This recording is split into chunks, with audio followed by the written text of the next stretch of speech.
When I look back on my life, it feels like a series of events that led me to an inevitable crash. My name is Jason, and I was married to Amy for over 8 years. We had built a life together, including our beautiful daughter, Chloe, who was diagnosed with a rare disease when she was just a year old. As any parent would, I dove headfirst into crowdfunding her medical treatments. I shared our story online, hoping to raise awareness about both her condition and the importance of loyalty during difficult times. Little did I know that the very person I thought I could rely on would be the one to betray me. In the beginning, things seemed fine. Our life had its challenges, of course, the stress of juggling medical appointments, fundraising events, and the emotional toll of watching our child struggle. But Amy seemed supportive, always there to lend a hand, or so I thought. Then, about 6 months ago, I noticed little things that began to raise my suspicions. It started with her frequent late nights out with friends. At first, I was understanding, even encouraging of her need for a social life amidst the chaos. But then came the missed calls, the sudden changes in her demeanor, and an almost palpable distance between us. One evening, I returned home from a charity event I organized to support Chloe's treatments. I was tired, but I was also excited to share the success of the fundraiser with Amy. When I walked in, the house was eerily quiet. I called out for her but received no answer. I found her phone lying face up on the kitchen counter, and I hesitated. I knew going through her phone was a breach of trust, but in that moment of doubt, curiosity took the reins. A notification popped up, and it was a message from someone named Mark. The content was flirtatious, filled with emojis, and when I read it, my heart sunk. I felt sick, like I was going to throw up. I tried to reason with myself, thinking maybe it was just a harmless conversation, but my gut screamed otherwise. I decided to dig deeper and scrolled through their messages. There it was, the confirmation of my worst fears. They were not just talking, they had plans to meet up, and the crudeness of their exchanges made it clear. They were crossing a line I thought my marriage would never reach. The moment she came home, I confronted her. I didn't hold back. "Who is Mark, Amy?" I shot at her, feeling a mix of rage and heartbreak. Her face went pale, and for a moment she just stood there speechless. I thought she would deny it, make excuses, but shockingly she just laughed. "Oh, come on, Jason. You're being ridiculous. You know I need to let loose sometimes." It was infuriating.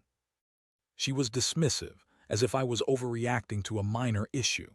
"It's just harmless fun.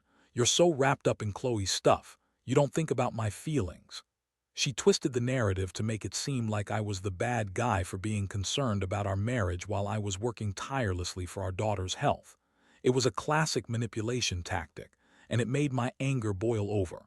The confrontation spiraled into a shouting match, where she continued to deflect responsibility. I felt like I was losing my mind. The woman who had promised to stand by me through thick and thin was now waving away the gravity of her actions, like they were nothing. It was heartbreaking, but at that moment I decided this wasn't just a betrayal of trust, it was also a betrayal of the vows we took together. As the shock began to settle in, I couldn't help but feel a mix of emotions. Anger, sadness, disbelief. They all tangled together in a whirlwind I had never experienced before. I had dedicated myself to being a good husband and father, and yet here I was, confronting a reality I never thought I would face. How could she betray me like this when I was fighting for our daughter's life? After that explosive confrontation, I felt like I was walking through a haze. The initial shock morphed into a strange, numb acceptance of what was happening. I thought about Chloe and how, at such a young age, she would be affected by this turmoil. It's one thing to have a child face a medical crisis. It's another thing entirely to have the foundation of her family crumble due to betrayal. My head was spinning as I tried to process everything. I needed a plan, a way to regain control of my life and my emotions. The days that followed were a mix of silence and tension. Amy acted as if nothing had changed, going about her routine with a chilling nonchalance. I started to feel isolated, drowning in my own thoughts. I leaned heavily on friends and family, opening up about what was happening. It was a cathartic release to share my pain, but it also brought with it a mix of sympathy and judgment. Some friends urged me to seek couples counseling. Others told me to kick her out immediately. I felt torn between wanting to fight for what was left of my marriage and the instinct to cut my losses. One night, after another argument where she insisted her relationship with Mark was just a phase, I decided to take matters into my own hands. I began to formulate a plan for revenge, not just for me, but as a way to shed light on the hypocrisy of her actions. If she thought she could betray me while I was out there fighting for our daughter, then I would make sure everyone knew about her infidelity. It wasn't a vengeful act in the traditional sense. Rather, it would be a way to raise awareness about both Chloe condition and the values of loyalty and integrity. I took to social media and began posting about Chloe's fight against her rare disease. I shared our journey, the fundraising, the sleepless nights at the hospital, the challenges we faced. But in between those posts, I started to slip in my own story, subtly weaving in the narrative of betrayal. I wrote about how I was working tirelessly to provide for my family while being faced with the harsh reality of infidelity. I wanted to make it clear that while some people talk the talk of loyalty, others walk away when the going gets tough. The response was overwhelming. People reached out with support, sharing their own stories of betrayal and heartbreak. It felt good to be honest, to connect with others who had faced similar traumas. But the reaction that stunned me most was Amy's. She began to panic as she noticed the shift in my tone online. The woman who once brushed off my feelings was suddenly afraid of the consequences. She confronted me again, this time much more desperate. "You need to stop this, Jason. You're going to ruin everything we've built." Her pleas fell on deaf ears. I realized then that my plan was working. It was forcing her to confront the reality of what she had done. I needed her to feel the weight of her decisions, to understand the impact her actions had on our family. I was no longer the passive husband who would accept her excuses. I was fighting back, and it felt empowering. As I continued to post and share, I began to receive messages from people who had shared their loyalty and love during tough times. Their stories inspired me further. I started to think about how I could channel these emotions into something more productive. Instead of just airing our dirty laundry, I wanted to create a community, a space where people could come together to support one another through difficult times, especially in the face of betrayal. This advocacy became my lifeline.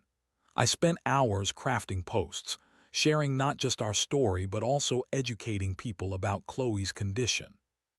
I wanted to ensure awareness spread not only about her health issues, but also the importance of loyalty in relationships. The outpouring of support from the community felt like a safety net, lifting me up when I was at my lowest. But amidst all this, Amy didn't give up easily. She continued to lash out, trying to make me feel guilty for speaking out. "You're turning this into a circus," she yelled at one point, and I just stood there, numb to her accusations. I had stopped caring about her perception of me. The more she tried to manipulate the narrative, the more clarity I gained about my own situation.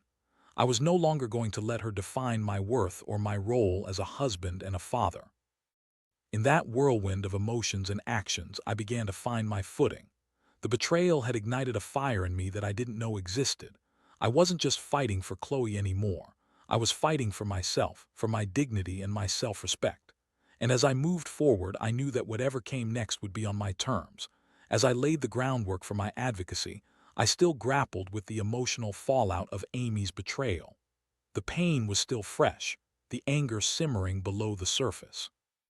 But I had chosen a path that felt right, a way to turn my hurt into something meaningful. I was no longer just reacting. I was taking control, and that made all the difference. As the weeks passed, the campaign I had started online began to gain momentum. I was amazed by the community that formed around our story. Friends I hadn't spoken to in ages reached out, sharing their own battles with betrayal and infidelity. Each message was a reminder that I wasn't alone, that others had faced the same gut-wrenching emotions and had somehow emerged on the other side. But while I was finding my voice, Amy was spiraling into desperation. One fateful evening, After I had just finished yet another post detailing Chloe's progress and our ongoing fundraising efforts, Amy stormed into my home office. I had been engrossed in drafting a heartfelt update, one that would not only highlight Chloe's resilience but also touch on the importance of loyalty. Before I could even look up, Amy launched into a tirade. "You think this is helping anyone? You're airing our dirty laundry for the world to see." I felt my pulse quicken. "This isn't just about us anymore, Amy. This is about our daughter. If you can't see that, then maybe you're the one who needs to reflect on what loyalty really means." She scoffed, crossing her arms defiantly. "You're just using this as a platform to punish me. You don't care about what this is doing to Chloe. You're just trying to make me look like the villain." I knew that was a lie. I was doing this for Chloe and I would do whatever it took to protect her. But Amy was right about one thing. I wanted her to feel the weight of her betrayal. It was as if my emotional turmoil had transformed into a force of nature, propelling me forward in ways I never anticipated. The next day, I received a message from a local news station interested in covering our story. They had seen my posts and wanted to do a feature on Chloe's journey and the awareness campaign I had initiated. I was thrilled.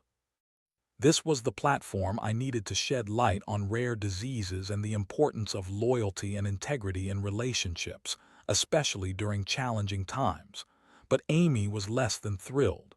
As I excitedly shared the news with her, her face turned a shade of crimson. "You can't be serious. You're going to put our lives on television. Do you have any idea how humiliating this is for me?" "Humiliating for you?" I shot back, incredulous. "What about Chloe? What have you done to protect her?" She opened her mouth to argue but then seemed to think better of it. The silence hung heavy in the air, but I could see the gears turning in her mind. As much as she was resistant to the idea, I could tell she was beginning to feel the pressure of her actions. She was no longer in control of the narrative. I was. When the day of the interview arrived, I was a bundle of nerves but determined to make the most of the opportunity. The reporter, a warm and empathetic woman named Lisa, arrived with a camera crew and set up in our living room. I had prepared myself to share Chloe's story openly, to talk about her condition and the challenges we faced. But I also wanted to touch on my own experiences with betrayal, knowing it would resonate with those who had been through similar experiences. As the cameras rolled, I spoke passionately about Chloe's journey, detailing the surgeries, the endless doctor visits, and the incredible support from our community. I felt a sense of purpose wash over me, especially when I shared how important it was to maintain loyalty in relationships, particularly during the hardest times. I knew I was speaking to an audience that needed to hear my message. After the interview, as the crew packed up, I felt a weight lift off my shoulders. It wasn't just about Chloe anymore. It was about making a statement, about standing tall in the face of betrayal. I hope to inspire others to prioritize their own integrity and loyalty, no matter the situation. But the aftermath of the interview caught me off guard. Amy's reaction was explosive. When the segment aired that evening, I was glued to the screen, eager to see how it had come together. The footage was beautiful, heartfelt, and genuinely captured our family's struggle. But when I glanced over at Amy, the look on her face was one of fury. "Do you have any idea how many people are going to see this?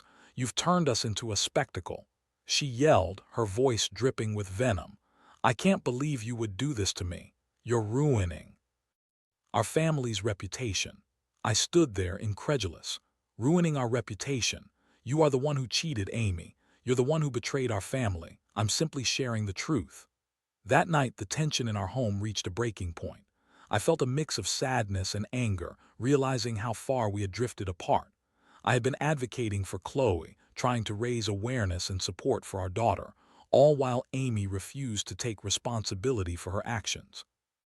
It was clear that she was more concerned about her image than the damage she had caused to our family.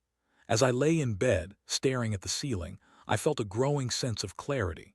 I had been fighting for Chloe and for myself, but I realized that in this struggle, I also had to protect my own well-being. I couldn't continue to live in a toxic environment where betrayal was accepted and my dedication was questioned. The next morning, I made a decision. I would confront Amy once and for all. It was time to lay everything on the table and to decide how we would move forward. This was not just about her infidelity anymore. It was about reclaiming my life and finding a way to protect Chloe in the process. The time for half measures was over. I needed to ensure that both my daughter and I would emerge from this stronger than ever. That morning, I woke up with a renewed sense of purpose.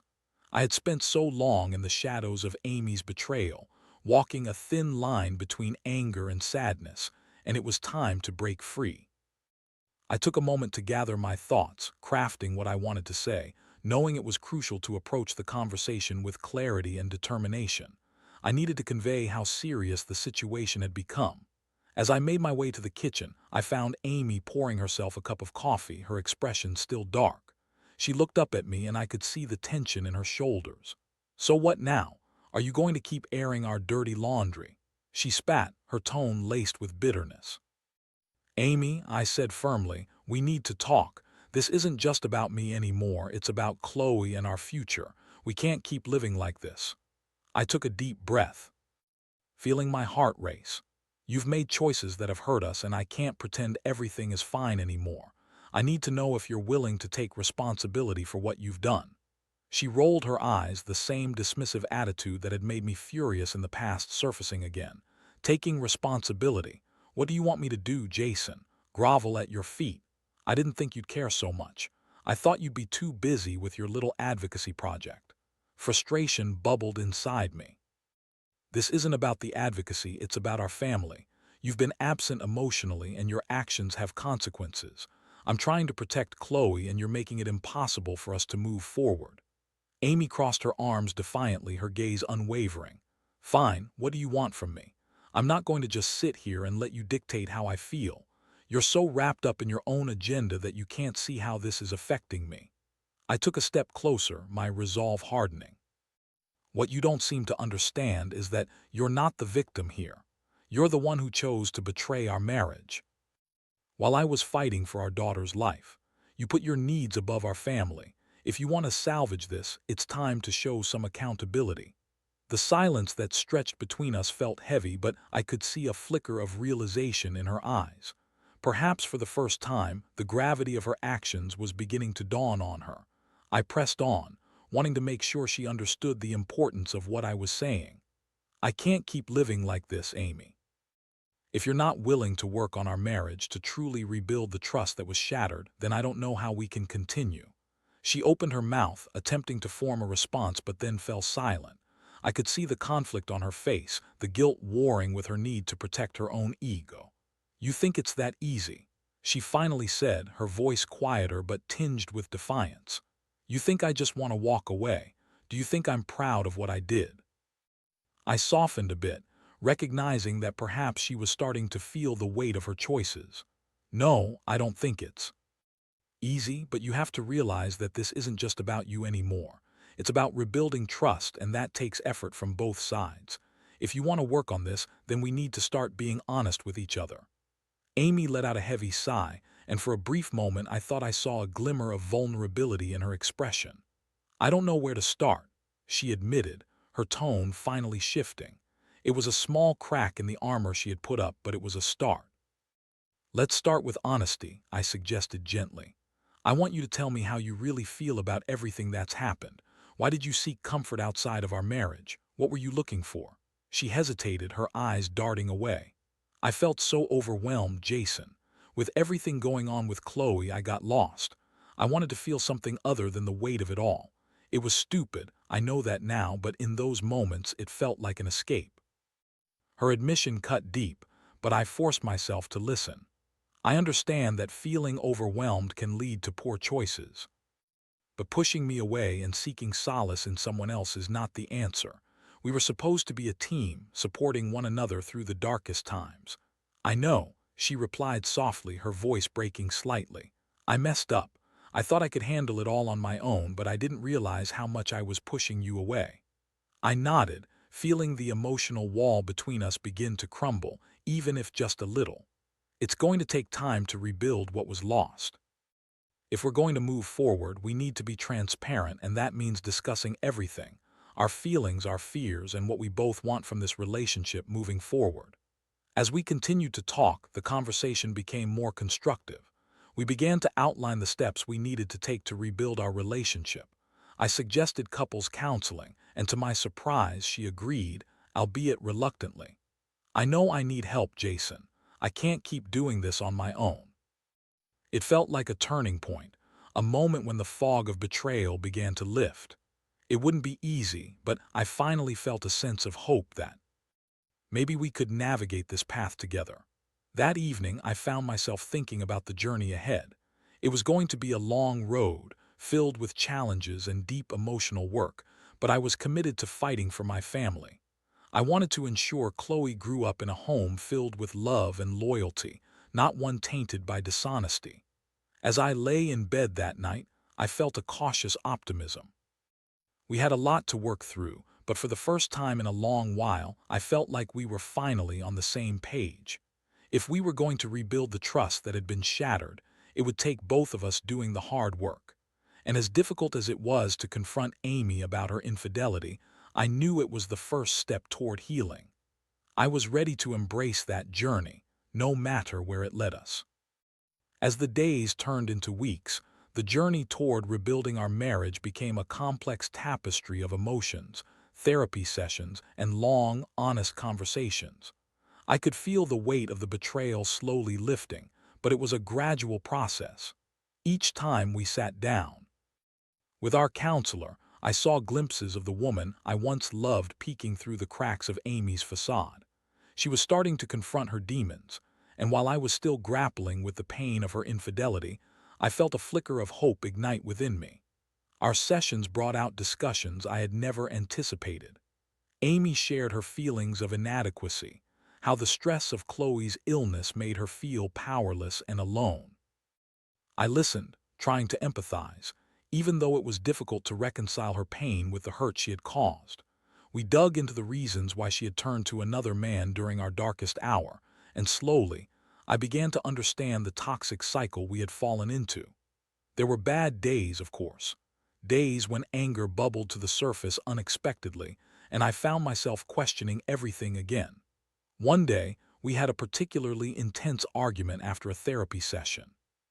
It started over a mundane disagreement about Chloe's treatment, but soon spiraled into a confrontation about trust and betrayal once more. "Why can't you just let it go?" she shouted, frustration etched across her face. "I've apologized. I'm trying to fix this." "And what does that mean, Amy?" I countered, my voice rising. "You can't just say sorry and expect everything to be fine. You don't get to walk away from the damage you've done. I still feel the sting of your betrayal every single day." Her eyes filled with tears, and for a moment her anger faltered. "I know, but I'm trying to do better. I can't change the past, Jason." I took a deep breath, forcing myself to calm down. "I get that you're trying, but we need to acknowledge how this has affected us both. You hurt me, and it's going to take time for me to trust you again." In the midst of our emotional turmoil, we also discovered small joys. We started to carve out time for family activities, trying to reconnect as a unit. Weekend trips to the park, movie nights, and little outings with Chloe became our refuge. These moments often reminded us of the love we once shared, and the life we had built before everything went sideways. One afternoon, as we sat outside watching Chloe play, I noticed Amy gazing at our daughter with a mixture of love and sadness. "I can't believe how strong she is," she whispered, her voice catching slightly. "I wish I could be as brave as she is." "You are brave," I replied, glancing at her. "We're all just trying to find our way through this. It's okay to be scared. What matters is that we're here for her." I saw the weight of guilt in Amy's eyes, and it reminded me of the emotional depth that still existed within her. It was a constant reminder that behind the betrayal, there was still a woman who cared deeply about our daughter. But the challenges remained, and they were not easily forgotten. One evening, as I sat at my desk reviewing fundraising efforts for Chloe's ongoing treatments, I received a message that sent my heart racing. It was from Mark, the man Amy had cheated with. The mere sight of his name made my skin crawl. The message was abrupt and uninvited. "Hey, Jason. I just wanted to reach out.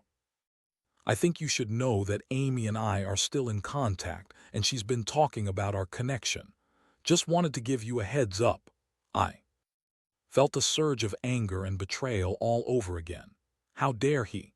I couldn't believe Amy hadn't severed all ties. My hands began to shake as I debated whether to confront her immediately or calm down first.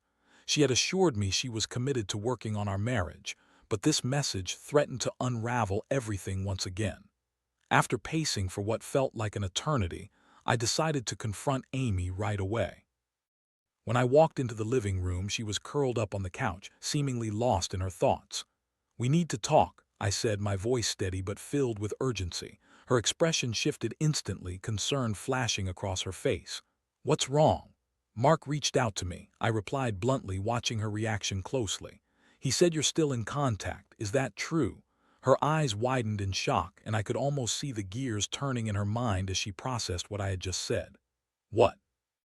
No, I'm not in contact with him, I swear." "Then why would he say that?" I pressed, feeling the frustration boil over. "You promised me you were done with him. This is unacceptable, Amy." She opened her mouth to argue, but then she seemed to deflate, her defenses crumbling. "I didn't want to tell you," she finally admitted, her voice trembling. "I thought it was over. I thought you wouldn't understand. I didn't want to hurt you again." I ran a hand through my hair, feeling the walls closing in. "This is exactly what I feared would happen. How can I trust you when you can't even be honest with me?" Tears streamed down her face, and for a moment I felt a flicker of sympathy. "I'm sorry, Jason," she sobbed. "I didn't want to drag you into my mistakes again. I thought I could handle it, but I was wrong." "Are you still in love with him?" I asked, my voice barely above a whisper. The vulnerability in that moment was palpable, and I braced myself for her answer. "No, I swear, I'm so sorry. He was a mistake, one I regret every day. I thought I could push it away, but it's still there, haunting me. I love you, Jason. I want to make this work." As I watched her break down, I felt the pain of her betrayal wash over me again. It was a familiar sting, one I thought I had been moving past, but here we were back at square one. I wasn't sure if I could handle the thought of her lying to me again or keeping lines of communication open with someone who had hurt me so deeply.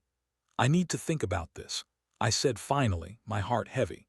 "We've come so far, but I can't keep putting myself through this. I need you to cut all ties with him. If you're serious about us, you need to prove it." "I will," she exclaimed, desperation in her voice. "I'll block him. I'll do whatever it takes. Just please trust me, Jason. I need a chance to show you I'm committed to making this right." I nodded slowly, my mind racing with thoughts of trust and betrayal. It was a fragile moment, one that could either shatter everything we had worked for or serve as the turning point we desperately needed. I wanted to believe her, but the scars were still fresh. That night I lay awake in bed, the weight of our conversation heavy on my mind. I knew the road ahead was uncertain, but I also knew that I had to prioritize my own well-being and Chloe. Regardless of what Amy had done, I would not let it define me or our family.